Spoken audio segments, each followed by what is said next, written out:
In this video, we'll look at every person executed in the U.S. in 2020. We'll walk through the crimes that put them on death row, the final words they spoke, and the last meals they requested before facing execution. But before we start, let us know in the comments whether your state has the death penalty or not. Let's start with the first one of 2020. On January 15th, after spending 13 years on death row, John Gardner was executed by lethal injection. But what did he do to deserve the death penalty? Let's take a look. It was just before midnight on January 23, 2005, when Tammy Gardner managed to dial 911. Bleeding, barely conscious, she whispered that she'd been shot in the head. The dispatcher could hardly make out her words, but Tammy gave her name, her address, and the name of her shooter, her estranged husband, 29-year-old John Gardner. She was airlifted to a hospital in Dallas, but it was too late. 2 days later, she died. The investigation unraveled quickly. Within hours, police tracked John's location in Mississippi. They found his white pickup truck, just like Tammy had described, and inside were 2 red fibers and a $1.49 price tag from a pair of Brahma work gloves, the same kind sold at a gas station in Texas where John had used his credit card on the day of the murder. The fibers matched Tammy's robe. And back at his house, officers discovered a .44 Magnum revolver. It was fully loaded except for one spent round. The evidence told the story, but the relationship, that told a darker one. John had been abusive for years, cutting Tammy off from friends, threatening her family, showing up at her job, and beating her behind closed doors. She once told a domestic violence counselor that John would caress her with a gun during sex, and when he lost his temper, he'd beat her in the head with its barrel. Her coworkers noticed the bruises, and Tammy didn't hide it. She confided in them. "The only way I'm getting out is when he kills me," she said more than once. By the time she filed for divorce, she was already receiving threatening messages. On the day she died, John's text messages grew angrier by the hour, but she didn't answer. That night, he broke into her home. He shot her in the head as she was sitting in bed, sick. She died 2 days later at a hospital. Prosecutors argued that John killed Tammy in retaliation for filing for divorce. A jury agreed.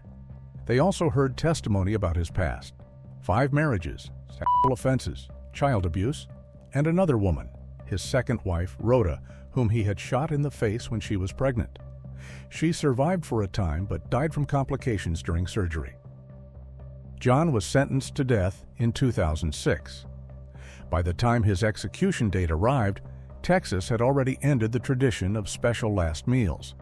So John ate whatever the rest of the prison population was served that day. Before the drugs flowed, he turned to the witness window and said he loved his friends. He apologized. "I would like to say sorry for your grief," he said. "I hope what I'm doing today will give you peace, joy, closure, whatever it takes to forgive. I am sorry. I know you cannot forgive me, but I hope one day you will." "I don't want to talk a lot," he said. "I asked the warden to go forward with the punishment because I want to see the Lord Jesus so bad." On January 15, 2020, after spending 13 years on death row, John Stephen Gardner was executed by lethal injection. The drug, pentobarbital, was administered at 6:20 p.m. He snored 3 times and went still within seconds. He was pronounced dead at 6:36 p.m. at 64 years old. And with one life taken, another man was already in line to face the same fate. But what did he do, and what was his final meal? Keep watching to find out. Just before midnight on November 8, 1997, Donnie Lance kicked in the door of a small house in Jackson County, Georgia. Inside were his ex-wife, Sabrina Lance, and her new boyfriend, Dwight Butch Wood Jr. Sabrina and Donnie had 2 children together, but the relationship had long turned toxic. Now she was trying to move on. But Donnie wasn't about to let that happen. He raised a shotgun and fired twice, once into Dwight's chest and again into his back as he collapsed. Dwight died on the floor. Then Donnie turned to Sabrina, but he didn't pull the trigger. He beat her to death with the butt of the shotgun. Neighbors heard the commotion and called for help, but by the time officers arrived, it was too late. Donnie had terrorized Sabrina for years. He had strangled her, threatened to kill her, even once tried to electrocute her with a car battery. Friends said she lived in fear, and her family said he never stopped stalking her, even after they split. Donnie kept showing up, watching, stalking, waiting. And on that night, he finally followed through. Every threat he ever made became real. In June 1999, a jury convicted Donnie of 2 counts of murder. Prosecutors argued it wasn't just rage, it was control. Sabrina had left him, moved on, and Donnie couldn't stand it. The jury deliberated for hours before deciding he should die by lethal injection. He spent the next 21 years on death row, waiting. During that time, his lawyers argued he suffered from brain damage and a low IQ, that he wasn't mentally fit for execution. But the courts disagreed. Witness after witness described a man who was controlling, violent, and consumed with jealousy, especially when it came to Sabrina's new life without him. In the end, those years behind bars didn't erase what he'd done, and no court saw a reason to save him.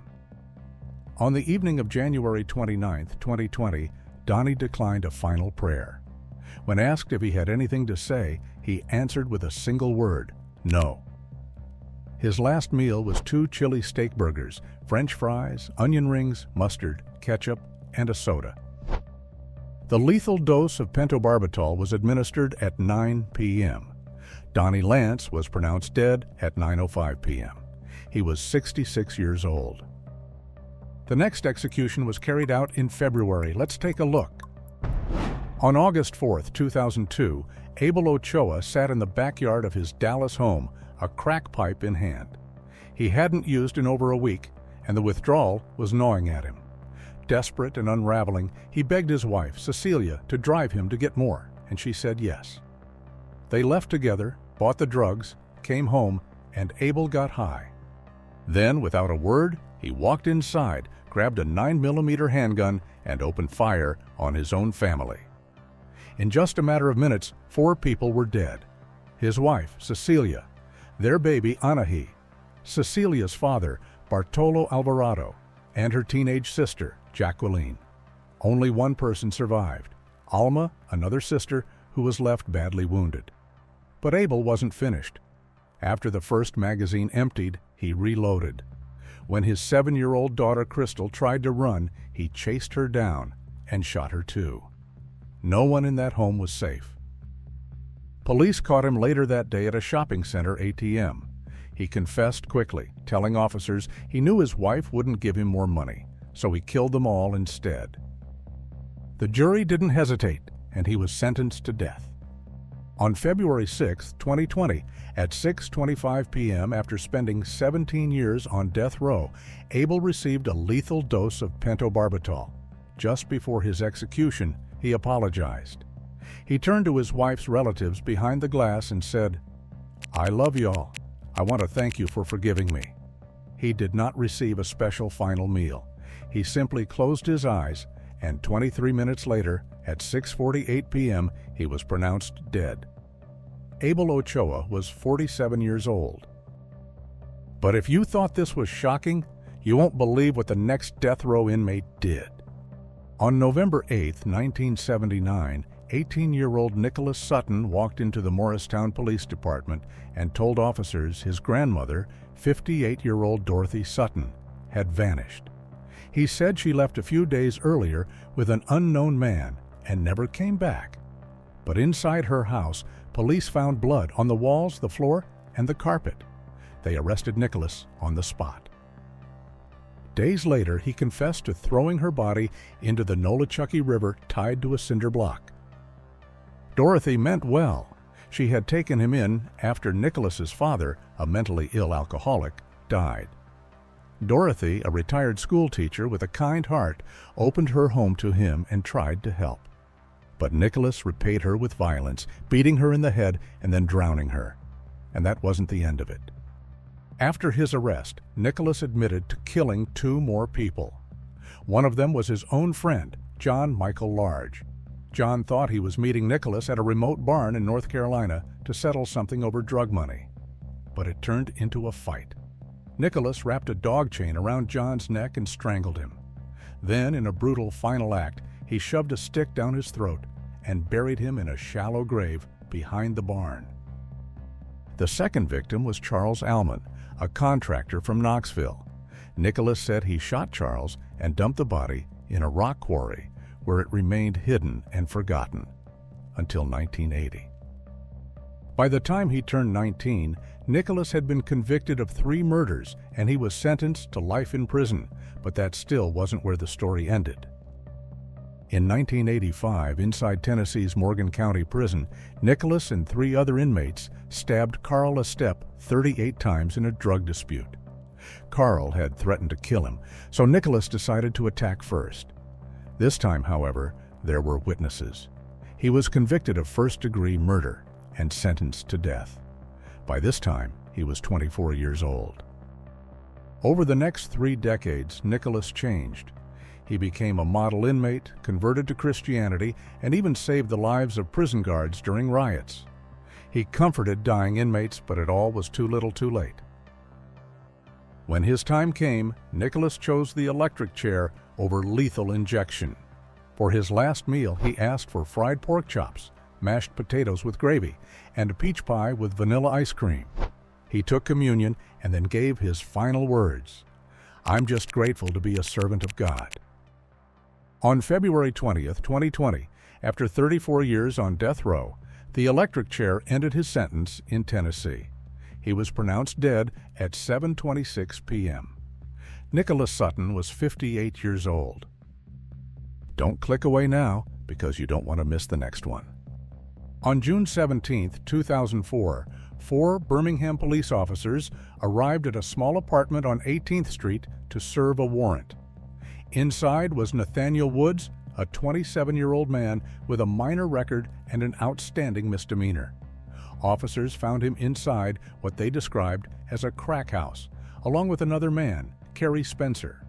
What happened next turned into one of the most debated executions in recent American history. The police had a brief confrontation with Nathaniel, ran his name, and returned later that day with the intent to arrest him. According to the surviving officer, Nathaniel ran when they entered the apartment. He was maced. Then Kerry opened fire with an SKS rifle. In seconds, 3 officers, Harley Chisholm, Charles Bennett, and Carlos Owen, were dead. The 4th, Michael Collins, survived. Nathaniel ran away, but never fired a shot. Still, prosecutors claimed Nathaniel had lured the officers into an ambush. He was tried and convicted of capital murder.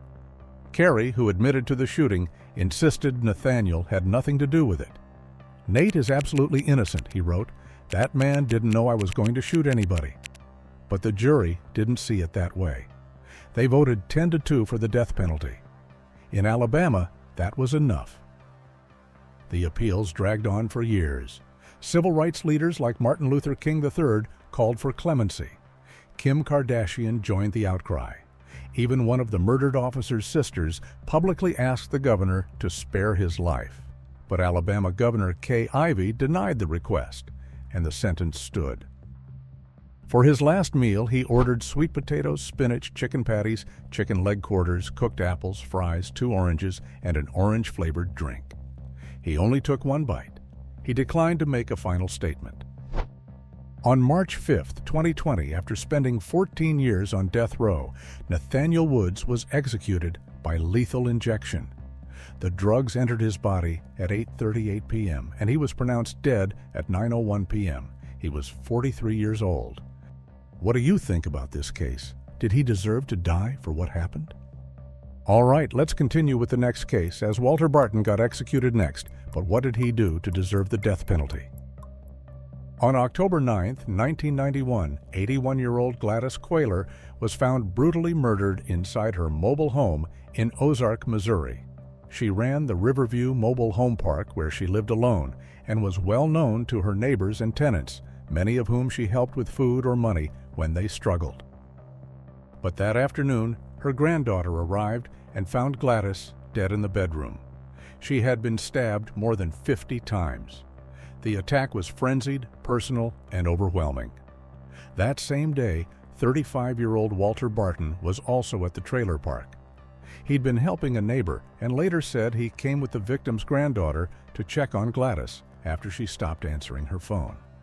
According to his own account, he slipped in the blood, tried to stop the granddaughter from touching the body, and left the trailer soon after. But what stuck with police were the few tiny specks of blood on his shirt. At the scene, officers questioned him. They saw the stains and took the shirt. And within days, Walter Barton was charged with capital murder. There were no eyewitnesses, no fingerprints, and no DNA.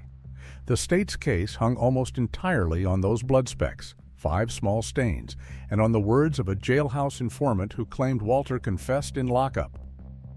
Walter's final meal included a double bacon cheeseburger, cheese tater tots, banana cream pie, cherry Dr. Pepper, barbecue pork steak, a baked potato with cheese, and pecan pie with vanilla ice cream. Strapped to the gurney, he gave his last words.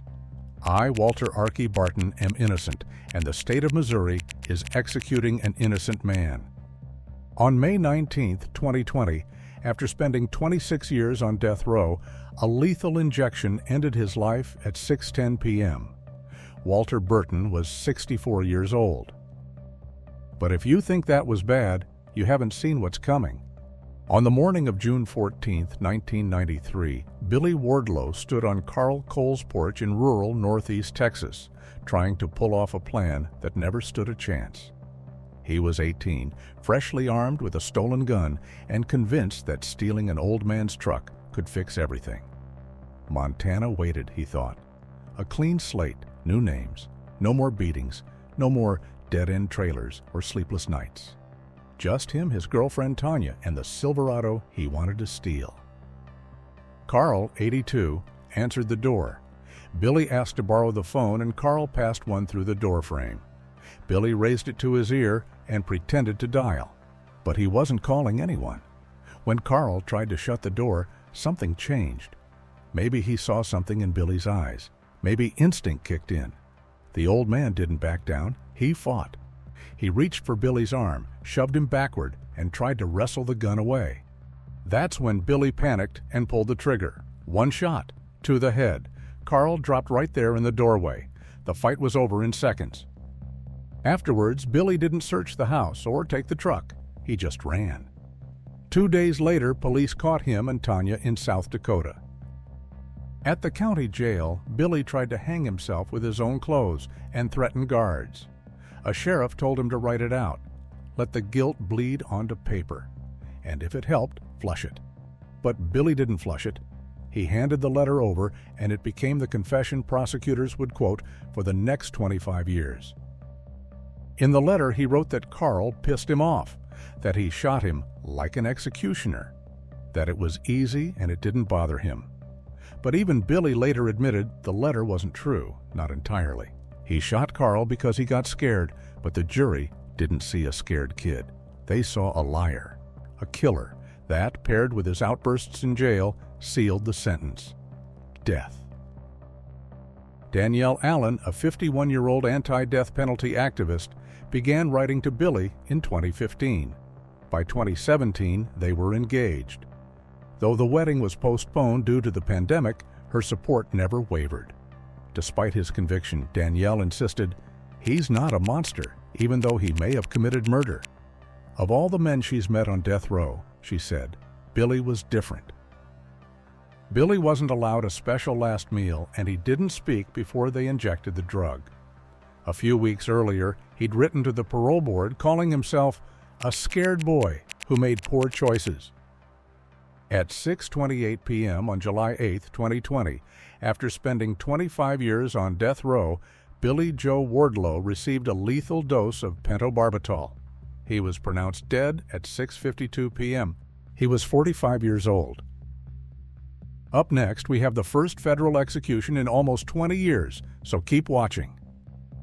On January 11, 1996, deep in the Ozark Hills of Arkansas, William and Nancy Mueller returned to their home with their 8-year-old daughter, Sarah, unaware that 2 men dressed like federal agents were already inside.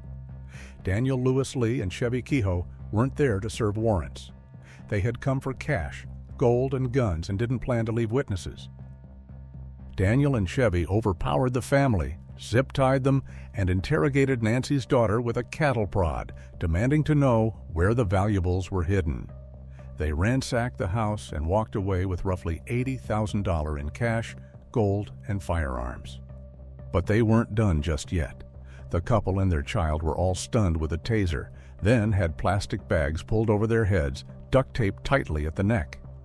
Daniel and Chevy drove the bodies over 40 miles to a remote stretch of the Illinois Bayou, where they weighed them down with rocks and dumped them in the cold, murky water.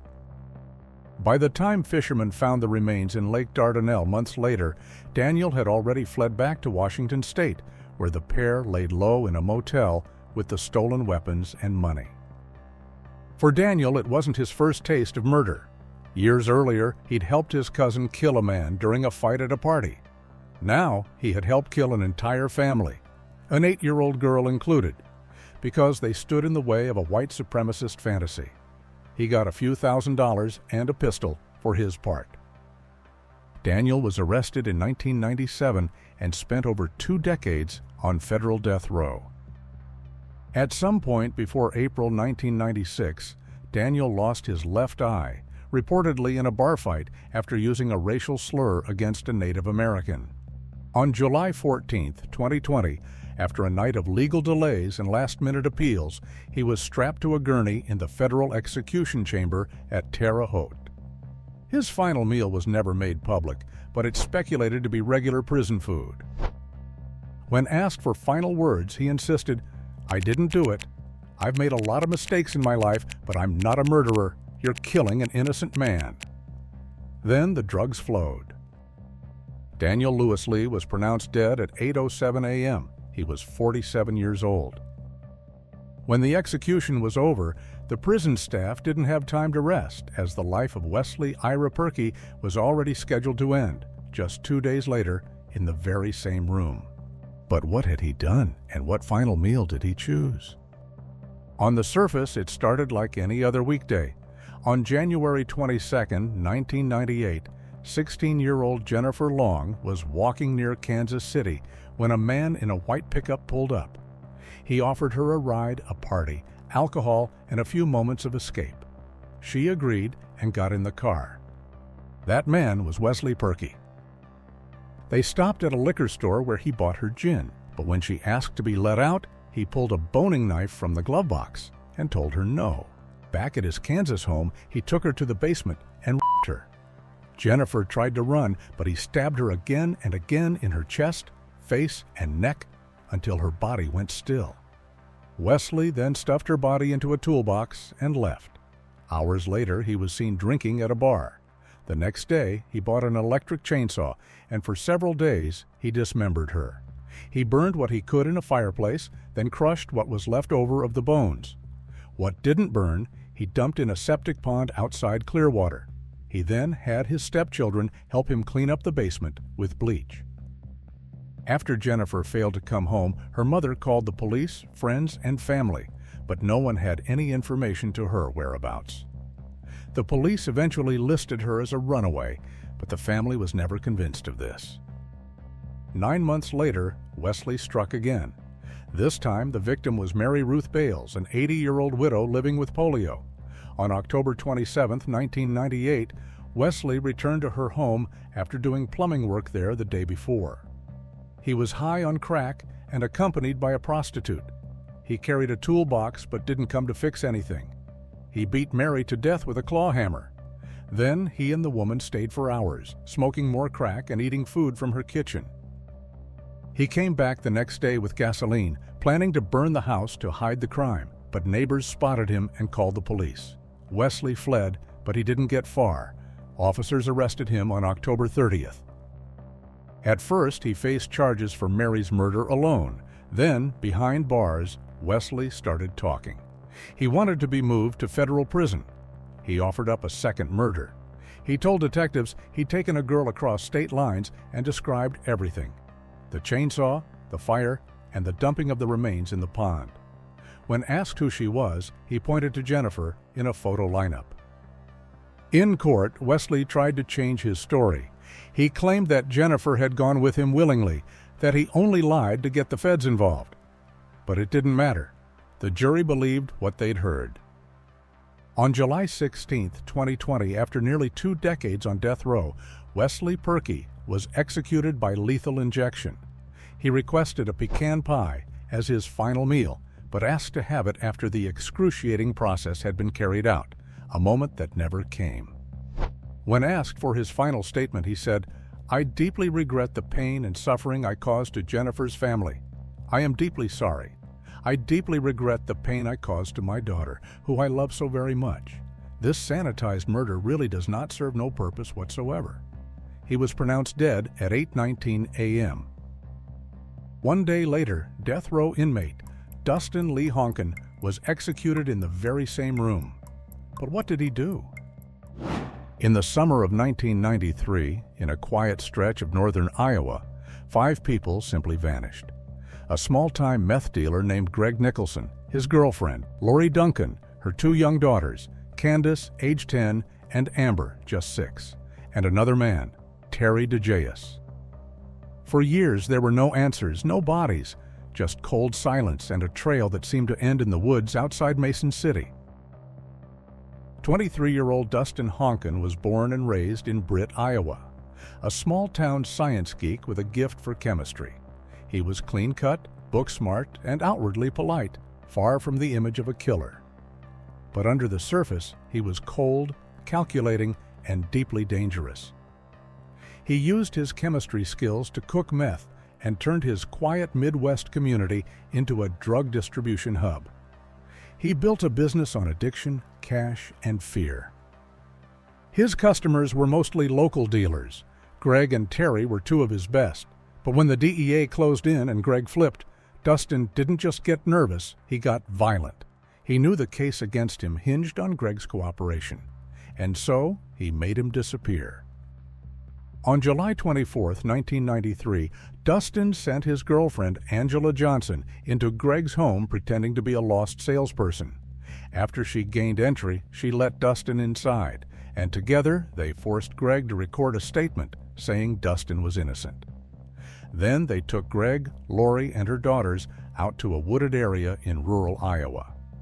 One by one, they were led into the trees, executed, and buried in shallow graves.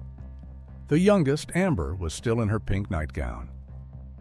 A few months later, when authorities began leaning on Terry, Dustin just repeated the same thing. Angela lured him to an abandoned property under the guise of a romantic meeting, and Dustin was waiting. Terry never came home. The original drug case against Dustin collapsed without witnesses. He dodged prison time and went back to business. But over the years, pieces of the story began to surface. A map passed between inmates and notes passed in jail. A friend of Angela's came forward, and then came the bodies. Buried in the same wooded patch of Iowa where the trail had once gone cold, investigators uncovered the remains of all 5 victims. By the time federal prosecutors brought murder charges against Dustin in 2001, he'd already been serving time for meth trafficking. But this was different. The scale, the cruelty, the calculated way he eliminated not just his enemies, but innocent children, witnesses who knew nothing about what was going on.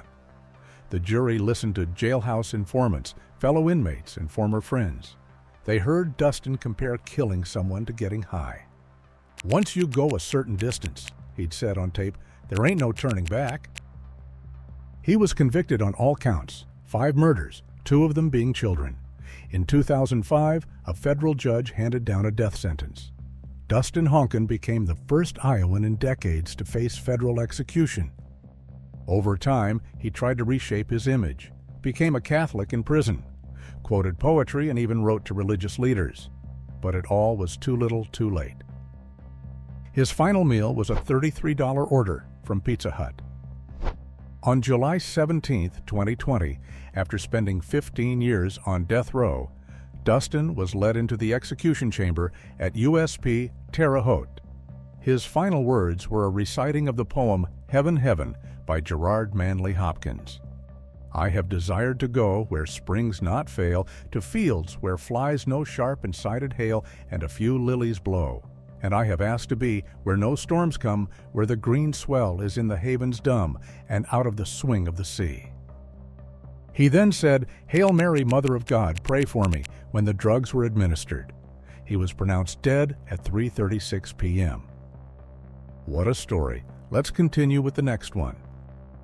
On October 28, 2001, 20-year-old Lezmond Mitchell and a teenage friend named Johnny Orsinger were hitchhiking along a quiet Arizona road when they were picked up by a woman named Alice Slim and her 9-year-old granddaughter, Tiffany Lee, as they were traveling to see a medicine woman on the Navajo reservation. Alice was 63. She was kind and trusting, just trying to give two young men a ride home. But Lezmond and Johnny had already decided what they were going to do. They waited until Alice stopped the car. Then the attack began. Johnny stabbed Alice repeatedly, and Lezmond helped drag her out of the car, while little Tiffany watched it all happen from the back seat. Then they turned on her too. Lezmond was the one who slit her throat. With both victims dead, the men dragged the bodies into the woods. They used rocks and knives to mutilate the remains, cutting off heads and hands. Then they tried to burn the bodies and bury what was left in a shallow grave. They took Alice's car and drove around with it for days. They used it in a robbery at a local trading post while wearing Halloween masks. When they realized the car might connect them to the killings, they abandoned it and tried to set it on fire. But it was too late. Authorities were already closing in. Lezmond was arrested just a week after the murders. He and Johnny were both charged, but because Johnny was only 16, he couldn't face the death penalty. Lezmond could and did. In 2003, he was convicted on all charges: kidnapping, carjacking, and murder. He was sentenced to death later that year.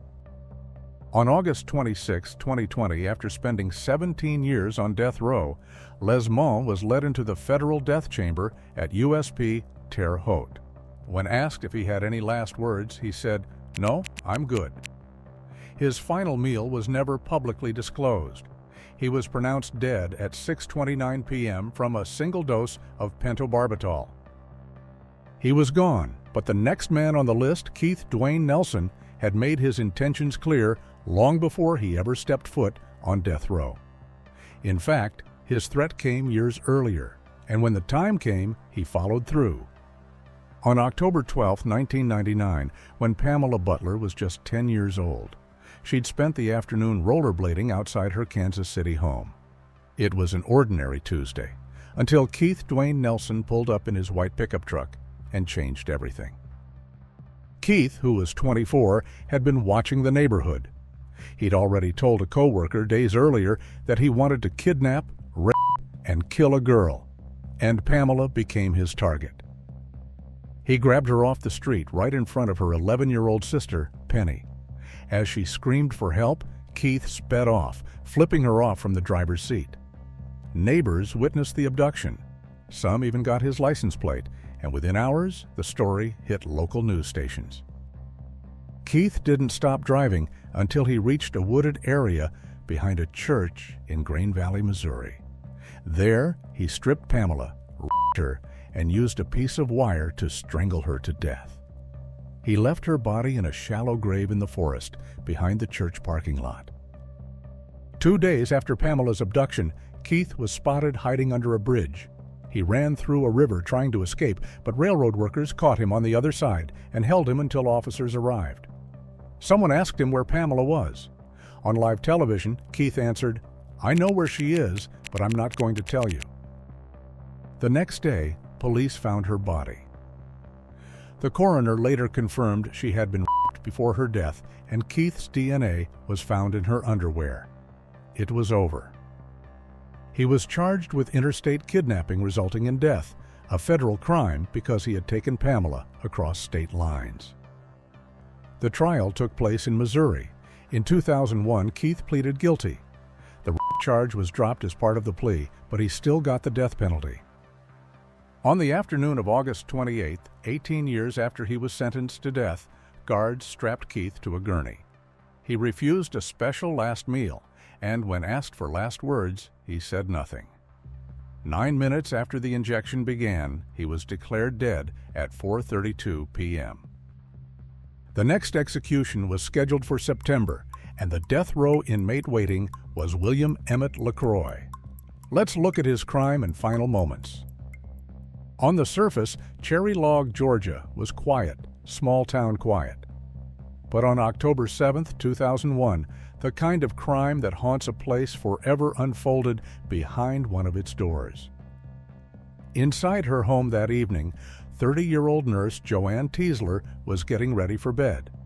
She had just returned from a shopping trip in Tennessee with her fiancé, unpacked her bags, and settled in for the night. But unbeknownst to her, someone had already been watching her. A neighbor just a few houses away. 31-year-old William LeCroy, a convicted sex offender who'd been out of prison for barely a month, had broken into her home while she was gone.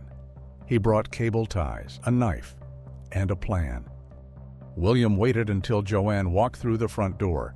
He ambushed her, tied her up, raped her, then stabbed her over and over again. When she was dead, he stole her black Ford Explorer and fled. The next morning, Joanne missed an appointment. A friend stopped by to check on her around 10:30 a.m. and found her body. She had been sexually assaulted, stabbed repeatedly, and left on the floor. Her .32 caliber pistol was missing, and so was her SUV. Local police quickly zeroed in on William. Neighbors had seen him spying on Joanne with binoculars. He had a long criminal history, including burglary and molestation. When investigators searched his background, they discovered he'd once been discharged from the Army for going AWOL and had a fixation with witchcraft. 4 days later, on October 11th, Border Patrol officers in Minnesota stopped a black Ford Explorer during a routine check near the Canada-U.S. border. It was Joanne's vehicle with William behind the wheel. He was arrested without a fight and taken into custody at Cook County Jail. There, he confessed in full. He told the FBI he hit Joanne with a shotgun, bound her with cable ties, raped her, slashed her throat, stabbed her repeatedly, and then stole her car to try to escape into Canada.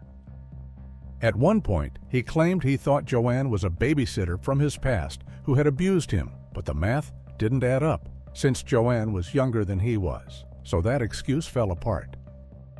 Because he stole Joanne's vehicle as part of the attack, William was charged in federal court under the carjacking statute. If a carjacking leads to a death, the law allows for the death penalty.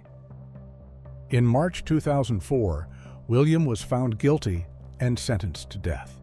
He sat on federal death row for 16 years. For his final meal, he requested KFC, but it was denied due to concerns over the bones. Instead, he was given Pizza Hut. On the afternoon of September 22, 2020, William was strapped to the gurney, and without giving a final statement, he was injected with a single dose of pentobarbital. He was pronounced dead at 6:29 p.m. Just 2 days later, in the very same room, another execution was carried out. Let's find out what this prisoner did to end up on death row. On June 21, 1999, 19-year-old Christopher Vialva climbed into a car with 4 younger gang members, one of them being Brandon Bernard. They set out to commit a robbery, and by the end of that day, 2 people were dead, locked in a trunk, shot in the head, and burned alive. The victims were 26-year-old Todd Bagley and his wife, 28-year-old Stacy Bagley, youth pastors from Iowa visiting Fort Hood, Texas. Christopher had approached them at a gas station asking for a ride. The Bagleys agreed, as they often did when helping strangers. Once inside the vehicle, Christopher pulled a gun and forced them into the trunk. For hours, the couple pleaded for their lives.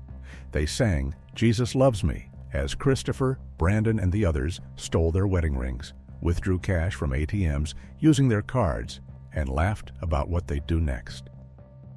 Eventually, the group drove to a secluded part of the Belton Lake recreation area. Christopher ordered the others to drench the car's interior with lighter fluid. Then he opened the trunk and shot both Todd and Stacy in the head, but Stacy didn't die right away. Brandon lit the fire, and as smoke filled the car, Stacy struggled to breathe. Autopsy results later showed Stacy had soot in her lungs. She was still alive when the flames came. Firefighters discovered the burned car and the bodies inside. Within days, police arrested all 5 boys. Christopher and Brandon, the 2 oldest, were charged under federal law because the murders happened on a U.S. military base. In June 2000, both were sentenced to death. The other 3, all under 18, were convicted and sentenced to long prison terms. Christopher's date came on September 24, 2020, after spending 2 decades on death row. While on death row, Christopher converted to Messianic Judaism. For his last meal, he ordered Pizza Hut. His mother sat behind glass watching. When asked if he had any final words, he said, "Father, heal their hearts with grace and love." Then, looking at his mother, he said, "I'm ready, Father."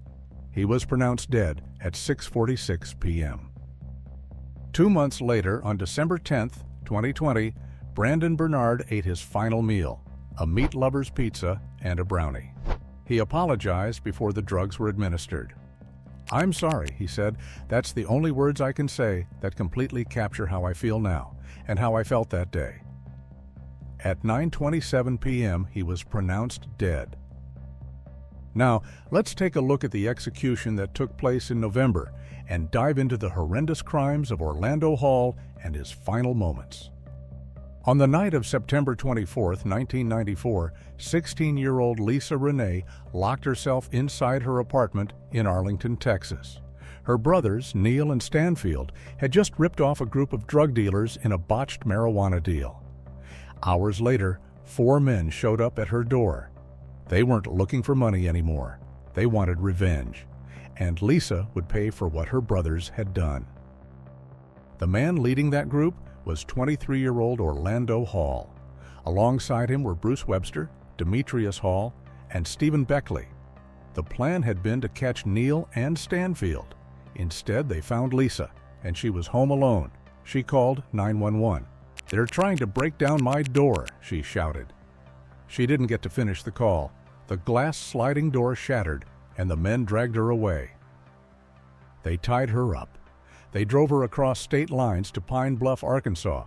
They moved her from motel to motel, hiding her, raping her, threatening her. Over the next 2 days, she was repeatedly assaulted, beaten, and finally taken to a park where a shallow grave had already been dug. They covered her head with a towel before Orlando hit her with a shovel. When she tried to run, Stephen tackled her, and Orlando hit her again. Finally, Bruce gagged her, soaked her in gasoline, and shoveled dirt over her while she was still alive. Lisa eventually suffocated to death while she was buried alive. Orlando was arrested shortly after, and he confessed.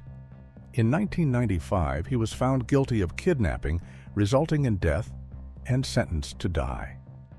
Bruce Webster was originally sentenced to death, but more than 2 decades later, in 2019, that sentence was overturned after courts determined he had an intellectual disability. He had nearly been executed in 2007. The other 3 men avoided the same fate. They cooperated with prosecutors and in return received lighter sentences. While incarcerated, Orlando converted to Islam. He expressed regret, saying he'd traumatized Lisa's family and his own. In his final statement, he called for forgiveness. "I invite everyone to Islam. Thank you for giving me the opportunity for forgiveness. Thank everyone who's here, my family, my loved ones. Take care of yourselves. Tell my kids I love them," he said. He wept as the drugs entered his system.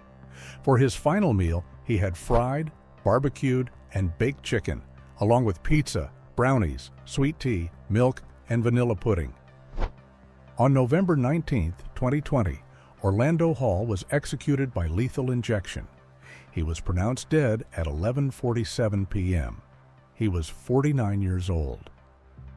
And if you thought that final meal was over the top, just wait. The next one pushed things even further. What do you think? Should someone who's taken a life get to choose a final meal at all? Is it a small mercy or more than they deserve? Let us know in the comments. In June 2002, 38-year-old Alfred Bourgeois gained custody of a child he had just met. 2-year-old Jakaran Harrison, nicknamed Jaja, was the result of his affair, and just 6 weeks later, she was dead. Alfred, a long-haul truck driver, was making a delivery in his truck at Naval Air Station Corpus Christi, and Jaja was with him. Witnesses would later say Alfred snapped when she accidentally tipped over her potty chair inside the truck. Enraged, he grabbed her by the shoulders and slammed her head against the dashboard 4 times. His wife and teenage daughter were present. His daughter said Jaja's face turned sad before she went limp. She was rushed to a hospital, but it was too late. She died the next day from massive brain injuries. An autopsy revealed bruises, healing burns, blood behind her eyes, and swelling across her body. Investigators found more than just evidence of the fatal beating. Traces of sexual abuse were also discovered. Alfred claimed it was an accident, even blamed his wife, but a jury didn't buy it. In 2004, after a 2-week federal trial, Alfred was convicted of first-degree murder and sentenced to death.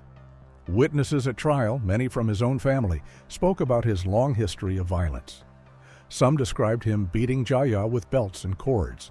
One inmate said Alfred joked that her head swelled like a watermelon after he hit her with a plastic bat. On December 11, 2020, after spending 18 years on death row, Alfred was led into the execution chamber.